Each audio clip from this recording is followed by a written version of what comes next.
আসসালামু আলাইকুম। ফাজেলা হজের অনলাইন তালিম থেকে বলা হচ্ছে তালিম শুরু করা হচ্ছে। ফাজেলা হজ থেকে বলা হচ্ছে তৃতীয় পরিচ্ছেদ হজের সফরে কষ্টের উপর ধৈর্যাবলম্বনের বর্ণনা।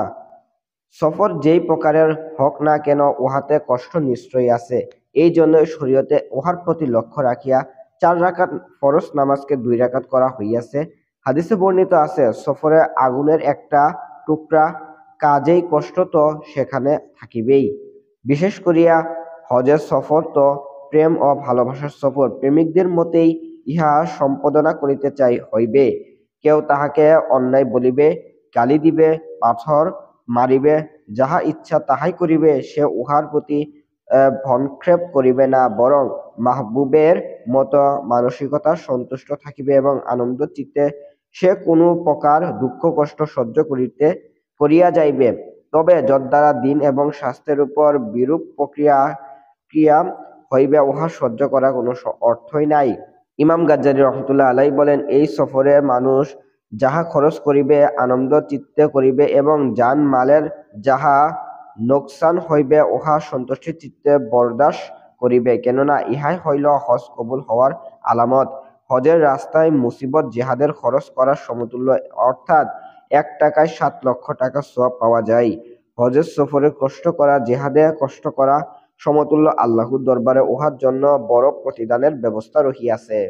হুজুর সাল্লাল্লাহু আলাইহি সাল্লাম হযরত আয়েশা রাদিয়াল্লাহু আনহাকে বলেন, তোমার উমরায় পরিশ্রম মোতাবেক সওয়াব পাইবে, এই জন্য যে এই সফরে কষ্ট যত বেশি পাইবে সওয়াব তত বেশি হইবে। তবে ইচ্ছা করিয়া বা অনর্থক কষ্ট উঠাইলে কোনো ফায়দাই নাই। যেমন হাদিসে আছে, এক অন্ধ ব্যক্তিকে রশিতে বাঁধিয়া অন্য ব্যক্তির তওয়াফ করাইতেছিল।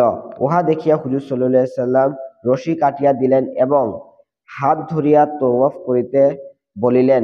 এইভাবে হুজুর সাল্লাল্লাহু আলাইহি সাল্লাম আরেকদিন 2 ব্যক্তি আপোষে বন্ধনাস্থায় চলিতেছিল। হুজুর সাল্লাল্লাহু আলাইহি সাল্লাম জিজ্ঞাসা করিলে তাহারা বলিল, আমরা এইরূপ অবস্থায় মক্কা পর্যন্ত পৌঁছিবার মান্যত করিয়াছি। হুজুর সাল্লাল্লাহু আলাইহি সাল্লাম বলেন, এই রশিকে ছাড়িয়া ফেল।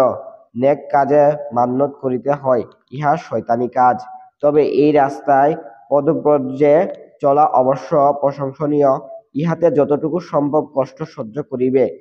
কুরআন পাকে পায়দল চলাফেরা সোয়ারিতে চলা পূর্বে বয়ান করা হইয়াছে। উহা দ্বারা প্রমাণিত হয় পায়দল সফর করা উত্তম। ওলামাগণ লিখিয়াছেন, যাহারা পায়দল চলায় অভ্যস্ত, হজ ফরজ হওয়ার ব্যাপারে তাহাদের জন্য সোয়ারির খরচ থাকা কোনো জরুরি নয়। পায়দল হজ করার ফজিলত হুজুর সাল্লাল্লাহু আলাইহি সাল্লাম এই হাদিসে দ্বারা প্রমাণিত হয়।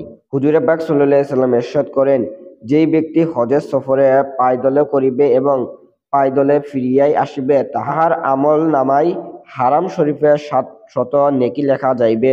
কেউ জিজ্ঞাসা করিল, হারাম শরীফের নেকি অর্থ কি? হুজুর বললেন, প্রত্যেক নেকি লক্ষ নেকির সমতুল্য। এই হিসাবে 7 লক্ষ নেকি 7 কোটি নেকির বর হইয়া যায়। এইভাবে পুরা রাস্তায় সওয়াবের অনুমান করা হয়। হযরত ইবনে আব্বাস রাদিয়াল্লাহু আনহু ইন্তেকালের সময় সন্তানদিকে ওসিয়ত করিয়া দেন যে, তোমরা হজ পদব্রজে করিবে। অতঃপর এই হাদিস শুনান হুজুর সাল্লাল্লাহু আলাইহি সাল্লাম ইরশাদ করেন, হারাম শরীফে 1 রাকাত নামাজ 1 লক্ষ নামাজের সমতুল্য।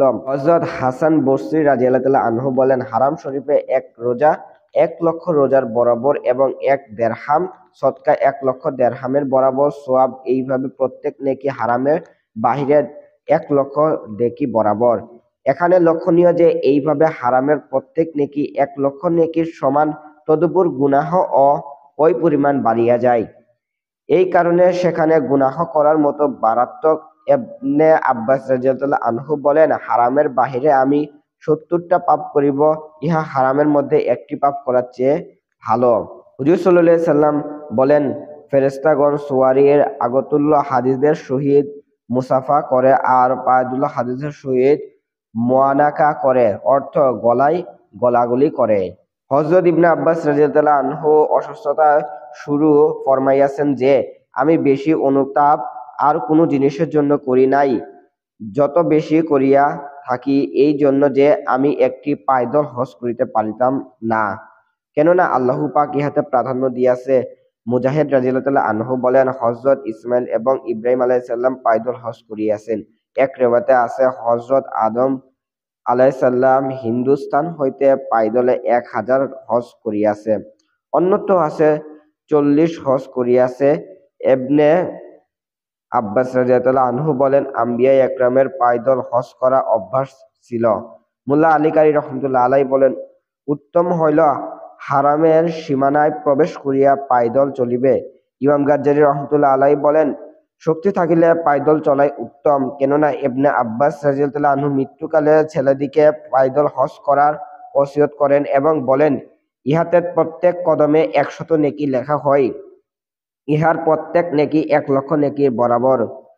পায়দল চলার জন্য রাস্তা নিরাপদ হওয়া জরুরি। কমপক্ষে মক্কা শরীফে হইতে হারাম শরীফ পর্যন্ত যুবক এবং যাহারা শক্তি রাখে তাহাদের জন্য পায়দল চলা উচিত, কেননা ইহাতে সোয়াব ব্যতীত বিভিন্ন মুস্তাহাব পূর্ণভাব আদায় করা যায়, যাহাতে সোয়ারি দিয়ে গেলে আদায় করা সম্ভব হয় না। এই সফর খুব লম্বা নয়। 8 তারিখ রওনা হইয়া মিনা পর্যন্ত মাত্র 3 মাইল আর 9 তারিখে ভোর হইতে আরাফাত পর্যন্ত 5 মাইল। ইহা শক্তিমানদের জন্য তেমন কোনো কষ্টকর ব্যাপার নয়, অথচ প্রতি কদমে 7 কোটি নেকি হয়। এক রিওয়ায়াতে আছে, মিনা এবং আরাফাত পর্যন্ত পায়দল চলিলে হারাম শরীফে 1,00,000 নেকি পাইবে। আলী ইবনে সুয়াইব রাদিয়াল্লাহু আনহু নিশাপুর হইতে পায়দল চলিয়া 7 হজ করিয়াছে। মুগিরা বিন হাকিম মক্কা শরীফ হইতে পায়দল চলিয়া 50 হজের উপর করেন। আবুল আব্বাস পায়দলে 80 হজ করেন। আব্দুল্লাহ মাগরিবি পায়দলে 57 হজ করেন। কাজী ইয়াস শেফা গ্রন্থে লিখিয়াছেন, জৈনক বুজুর্গ পুরা হজের সফর পায়দলে অতিক্রম করার পর লোকেরা কষ্টের কথা উঠাইলে তিনি বলেন, যেই গোলাম মনিব হইতে পালাইয়া যায় সে আমার মনিবের দরবারে সোয়ার হইয়া কি করিয়া আসিতে পারে? আমার শক্তি থাকিলে মাথা নিচের দিকে দিয়া আসিতাম।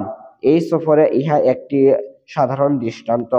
মূল কথা, এই সফরে কষ্ট পরিশ্রম হাসিল মুখে স্বীকার করিবে, কোনো প্রকার শেকায়তের অভিযোগ কটুকটা অশুভত উক্তি হইতে নিজেকে রক্ষা করিয়া চলিবে, সাথীদের কাজে আপত্তি না করিয়া নম্র ব্যবহার করিবে। সচ্চরিত্রের অর্থ এই নয় যে কাহকে কষ্ট দিবে না, বরং কেউ কষ্ট দিলে উহা সহ্য করাকে প্রকৃত সচ্চরিত্র বলা হয়।